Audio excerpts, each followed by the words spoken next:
وأفر كنموني كماتما لكا يمن صومة نرى بدا جدني يادا كوانتوني أفران كنمو صوما بلسينسي لكا يجتو تقفى رغا رغا تنكن نموني كن بائن أسرى بودا رغا رغا ماليو أتجتن صومكية نرى بدا سنجد كوني سريمت أسراتي مغربتي ساعتي سبرباچي ست رغا رغا دو صومني كي وني بدو فنجرو يعني بريني كنا جتو لما فا وانتوتا namoonni sooma kiyya narraa bada jedhanii yaadan afrasan keessaa lammaffaan shaaworii.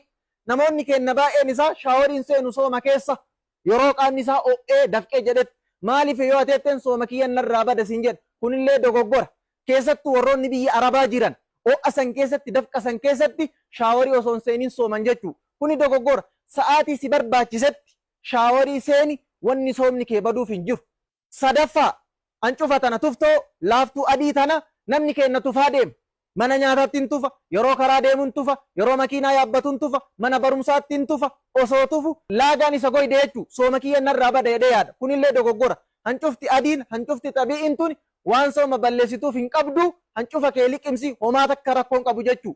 Afraffaa ilaalcha dogoggoraa keessa afraffaan namni tokko osoo janaabaa qabu jaartii isatti dabalamee osoo hin dhiqatin salaanni subii yoo itti ga'e sooma kiyyatu narraa bada jedhee yaada. Kunillee dogoggora.